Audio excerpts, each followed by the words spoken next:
Hello, my name is Brittany. Hello, I guess you already know my name. You're absolutely right, sir. Nice to meet you then. Nice to meet you too. Let me introduce you a little bit more. Sir Ranulph Fiennes. I'm sorry, but are you okay with me not saying your whole name? Oh yeah, sure, no problem. Is a British adventurer, holder of several endurance records, and also a writer. He served in the British Army for 8 years, but what mainly he is the first person to visit both the North and South Poles by surface means, and to completely cross Antarctica on foot. About a year ago, in the age of 65 he was, and I suppose he still, is the oldest man who climbed to the summit of Mount Everest. Wow, now I feel like a real adventurer. You are one. Sir Ranulph, tell me something about you. Something about your life, before it became so adventurous. What about your childhood? My childhood. Ha ha ha ha ha ha. I am 66 years old, what could I possibly remember about my childhood?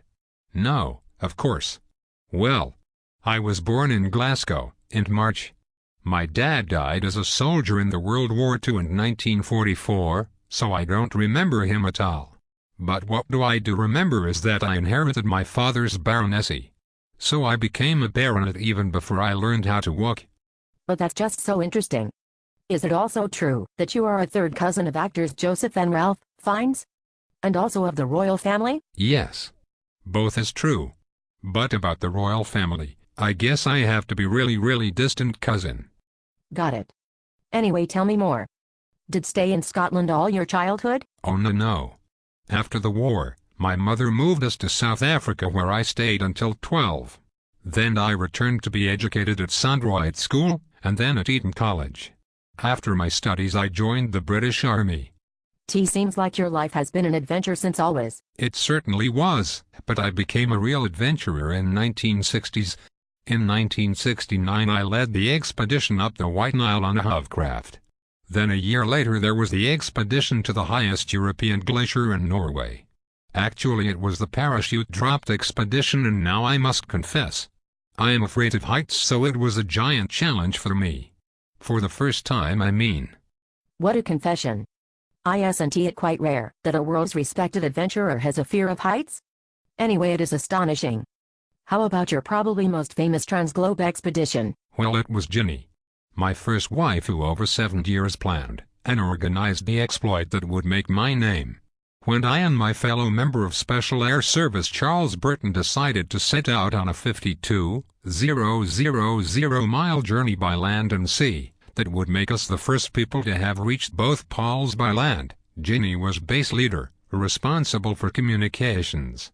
Finally she was awarded the Polar Medal for her work on low-frequency radio transmission for the British Antarctic Survey. But if you are interested, come to the Walks on the Wild Side. It's the evening where I am gonna speak about this Transglobe expedition with some more people. I would love to. Okay, then it's on Thursday the 11th of November at 7 p.m. at the Royal Geographical Society in London. Thank you very much. You are very welcome.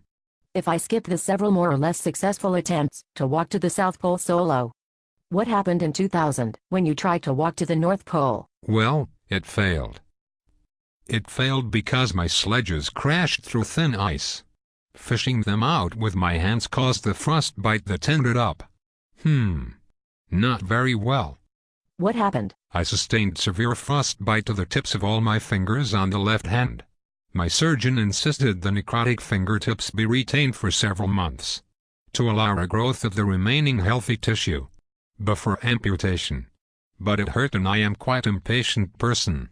I was walking around with these horrible-looking digits. You can touch anything, if you do it's unbearable. I thought, why not just get rid of the mummified bits? So I attempted to remove them myself in my garden shed with a fret saw. It didn't work, so I picked up the Black & Decker with a microblade and cut them off. I can't believe that. The pain must have been so bad. That's nothing. 3 years after that I suffered a mammoth heart attack sitting on an EasyJet plane. The triple bypass surgery saved my life. So my way of saying thanks was to enter the Land Rover 7x7x7 challenge to raise money for the British Heart Foundation. Yeah, I've about that race. It was about the full-length marathons in Patagonia, Falklands, Sydney, Singapore, London, Cairo, and New York, right? 7 marathons in 7 days in 7 continents. Absolutely.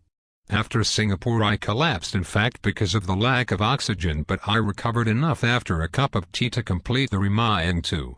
Well, honestly, my cardiac surgeon had approved those marathons providing my heart rate did not exceed 130 beats per minute. But another confession. I had forgotten to pack my heart rate monitor.